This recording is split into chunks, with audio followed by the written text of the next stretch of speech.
Hello everyone.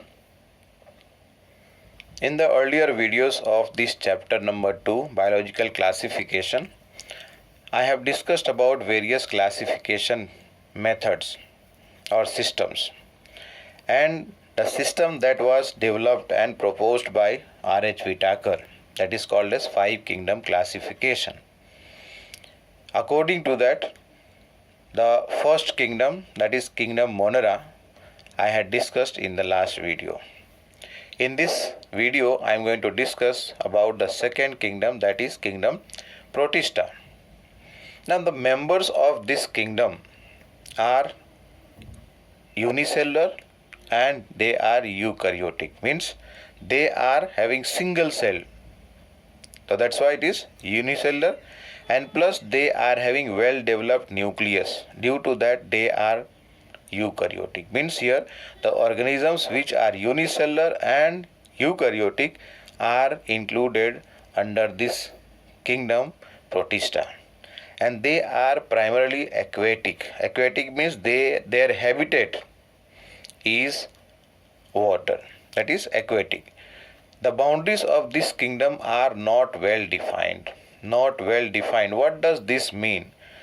Earlier in the two kingdom classification, some members who were placed in plant kingdom and some others in animal kingdom, due to their characteristics of being single celled and also eukaryotic, they are placed in this kingdom, that is Protista. Let me remind you, Chlamydomonas and Chlorella, they were earlier placed in algae that were placed within the plant kingdom because of presence of cell wall. And Paramecium and amoeba, which did not have cell wall, they were earlier placed in animal kingdom. So these members, because of their unicellular and eukaryotic nature, they are placed in kingdom Protista, and that is why here we are talking about that the boundaries of this kingdom are not well defined. This kingdom, that's why, forms a link with the others which are dealing with plants, animals and the fungi. As over here the organisms under the kingdom Protista are included. Which organisms are included here? The unicellular and eukaryotic. So due to eukaryotic cell over here, means here the organisms have their cell body which is containing well defined or well developed nucleus, and they also have other membrane bound organelles, and some of these have flagella or otherwise the cilia for their movement. And the reproduction that takes place here is either by sexual method or by asexual method. If it is sexual method, then what will happen? There is a fusion between the cells so that the zygote formation can take place. It is divided into five classes. First one is chrysophytes, followed by dinoflagellates, euglenoids, slime molds and protozoans. Now let us see one by one all these five different classes. The first class is chrysophytes. Which includes a group of algae which are commonly found in lakes, that means in water, and sometimes they are referred to as golden brown algae due to the reason that the color, that is due to the coloration from some specific photosynthetic pigment that they possess. Photosynthetic pigment means with the help of this they are able to carry out the process of photosynthesis. Okay, they are found in fresh water as well as they are found in marine water. Marine means, you understand, salty water. Okay, this includes which all organisms? Diatoms and golden algae. Golden brown algae I mentioned earlier, that they are sometimes referred to as what? Golden brown algae, due to the presence of the type of pigment they have used for photosynthesis. They are microscopic. They are microscopic and they float passively in water currents. Generally, they are called as what? Planktons. Means over here, they are also able to carry out the process of photosynthesis, and that is why they are called as photosynthetic. One of the member here included diatoms and golden algae. Okay, golden algae also called as desmids. Now over here I am discussing about the diatoms. Now these diatoms, they are having their cell wall, which forms a too thin overlapping shell. Means the cell wall forms too thin overlapping shell, which fits together as in the case of a soap box. As in the case of a soap box. And these are they form the chief producer in the ocean. Means because of presence of the photosynthetic pigment, they are able to carry out the process of photosynthesis, and that is why they are the chief producers here. The walls that they have, means here I am talking about the cell wall. The cell walls are having presence of silica, means they are embedded with the cell wall is embedded with the silica, and so it becomes indestructible. मतलब उसको destroy नहीं किया जा सकता है. And after their death, what will happen? These cell walls have got collected at the floor of the water bodies wherever they are, and that is why here, due to the indestructible nature of their cell wall, the fossilized remains of these diatoms are left behind by getting deposited at the bottom. At the bottom where? At the floor of the water body, and that is why they are referred as what? Diatomaceous earth. Diatomaceous earth.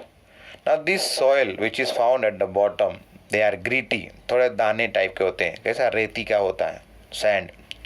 So that's why they are utilized in polishing, in filtration of oils and syrups. Here we are talking about the polishing. You must have seen the sandpaper, which is utilized by different professionals, like for example, let us say the furniture making, and also in coloring, color of the furniture or color of the houses, buildings. Over there, use of sandpaper is done. So that also comes from over here, the gritty nature that is present or that is available in the collection of silica, where? In the cell wall of these diatoms. The second one is dinoflagellates. The second class is dinoflagellates. Now these organisms are mostly marine and photosynthetic. What is that? Mostly marine and photosynthetic. Mostly marine means what? They are also found in fresh water. They appear yellow, green, brown, blue or red, depending on the type of pigment that is present in their cells. And the cell wall over here, the cell walls have cellulosic plates. The cell walls have stiff cellulosic plates on its outer surface of the cell here. And most of these have two flagella. These two flagella are arranged in a little bit different manner. One of the flagella, it lies longitudinally, and the other one is it lies transversely. Once again, one lies longitudinally and the other one is transversely arranged. Where it is arranged? In the furrow between the wall plates. In the furrow between the wall plates, these two flagella are arranged. One is arranged longitudinally and the other one arranged transversely. Now over here, red dinoflagellates. One of the example of red dinoflagellate is Goniolex. Goniolex. These multiply very rapidly, very fast. They multiply very fast and they make the sea appear red in color. And that is why they are also referred as red tides. They are also referred as red tides here. Tides. They also produce some toxin or toxic material, poisonous substance. And this toxic material released by these organisms may even kill other marine animals. And the best example here is the fishes. The fishes can be killed by the effect of the toxins that these organisms produced. The third one is euglenoids. The third one is euglenoids here. Majority of these euglenoids are found in the fresh water, and that also mainly in stagnant water. Stagnant water, you understand, which does not flow. That is called as stagnant water. They have a protein rich layer present in their outer boundary. Means they have a protein rich layer, and this is called as pellicle. Means they do not have cell wall here. Instead of cell wall, they have pellicle, which is made up of a protein material or proteinaceous material. And this pellicle makes their body flexible. Because of presence of pellicle, their body is flexible. They also have two flagella. Like earlier one we talked, here also they have two flagellata. Two flagella. Sorry, one is short and one is a long one. Once again, they have two flagella. One is a short one and the other one is long one. Now they are under normal condition, even the sunlight is available. When the sunlight is available, they behave like or they act as autotroph. Means what? They can synthesize their own food in the presence of sunlight. But suppose that when sunlight is not available, then they have another mode of nutrition, that then they behave like heterotroph. If the sunlight is available, they are going to prepare their own food, and at that time they are behaving like autotroph. And when sunlight is not available, they behave as heterotroph, and at that time they predate on other organisms, other smaller organisms.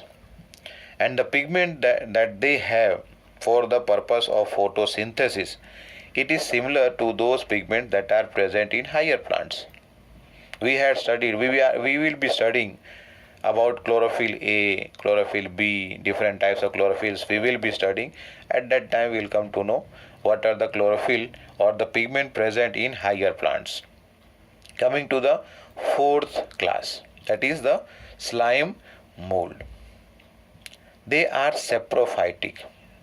They are saprophytic in nutrition, and their body moves along with some decaying twigs and leaves. Matlab decaying twigs, you understand, small branches, and along with the leaves.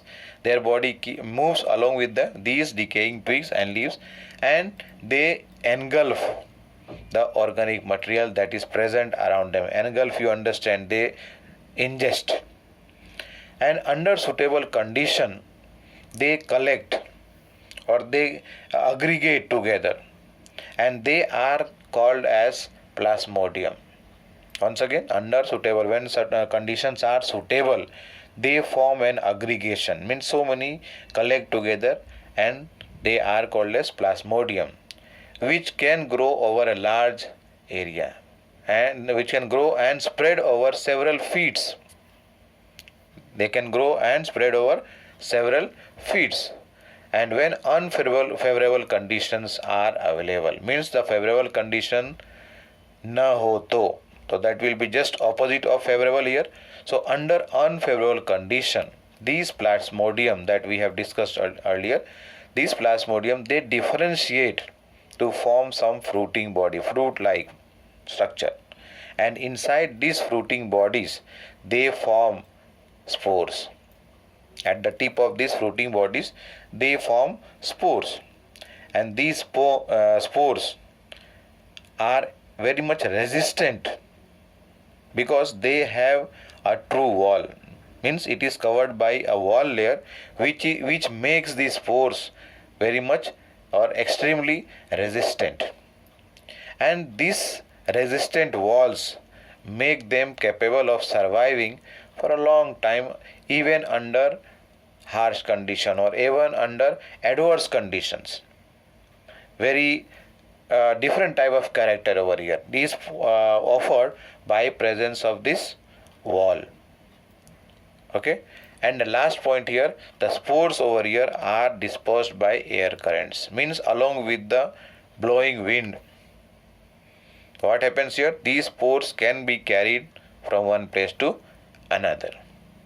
And the last class over here is the protozoans. This is protozoans which are heterotrophic.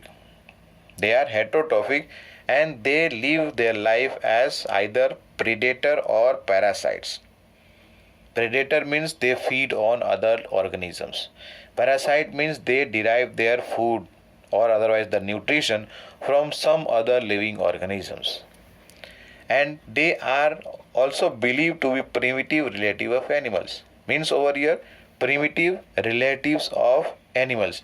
And that is why earlier in the beginning I had discussed about the amoeba and paramecium. They were earlier included under the animal kingdom. So here what we are talking that these protozoans are believed to be primitive relative of animals.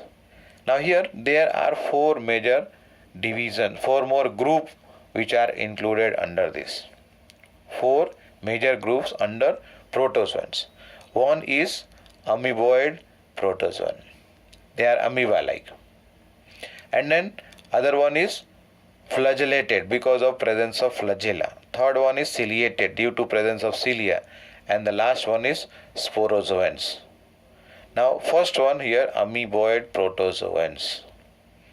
Example for this directly we can take the example of amoeba, and one more example we can include is ant amoeba histolytica, which causes amoebic dysentery in human being. Amoebic dysentery is caused by this ant amoeba. उसका species name है क्या? Histolytica. Now protozoans, where do they live? So they live in fresh water. They also live in salty water, that is the sea water, and even the soil which is moist, little bit of moisture is present. There also these amoeboid protozoans are able to live. They move and capture their prey. You remember you have studied about amoeba. How amoeba changes its shapes. Amoeba can change its shape by development of pseudopodia, which are called as false foot. So here what we are talking that these amoeboid protozoans are able to move and capture their prey by putting out what? Pseudopodia. And here example best one is amoeba. And some marine forms are there, means they are found in the salty water. They have silica shells on their surface. On their surface, body surface or cell surface, they are having silica shells. And some of them example here we can include one more is ant amoeba histolytica that lives as parasite. So here if suppose that this ant amoeba histolytica is found in our body, so we are the host and this will become the parasite. The second one is flagellated protozoan. These are flagellated protozoan. They are either free living or parasitic. Free living means what? They do not need anybody else for supporting them with nutrition. And parasitic, you understand, they derive their food and nutrition from some other living organism. So they are both here included. Free living also are there and even parasitic forms are available. They have flagella and these flagellas will be useful for their movement. And the parasitic form, they cause some disease, and one of the disease here is sleeping sickness. And the best example for this is Trypanosoma. Different species are there. One of the species is cruzi, Cruzi, Trypanosoma cruzi. The third one over here is ciliated protozoan. Third one is ciliated protozoan. As the name suggests, ciliated means presence of cilia is found over here. Presence of cilia is found over here, and the example that can be included here is Paramecium. You have studied about Paramecium in your lower classes. Now these are aquatic and they can actively move due to presence of thousands of cilia over the cell surface. And these cilia, they make coordinated movement in one direction so that they can push the water and then they can move in a particular direction. Now they also have a gullet or cavity which opens on the outer surface of the cell. They have a cavity or gullet which opens on the outer surface of the cell surface, and by moving these cilia, as I said earlier, coordinated movement of these cilia, it creates a water current. It creates a water current. So whatever organic food material will be present in the water, that is going to move and enter the cell through this gullet or cavity, and they can use that organic food as a source of nutrition for them. The last one here is sporozoans. These includes diverse organisms which have spore-like infectious stages. Means in their life cycle, they produce some spore-like stages. And these spore-like stages are infectious, with the help of which they are able to infect us. And the example over here we can include Plasmodium. Plasmodium is an organism, or it is over here we are talking about sporozoan. So it can cause malaria, or it causes malaria in human body. And the infective stage over here, the infective stage in case of Plasmodium is the sporozoid, which is injected by a mosquito bite. Means by when the mosquito sucks the human blood, our blood, and then after sucking it introduces small amount of saliva into our body. Along with that saliva comes the infective stage of Plasmodium, and then it grows in our body in RBC and liver cells and causes malaria. So that was about the second kingdom, that is kingdom Protista. Thank you.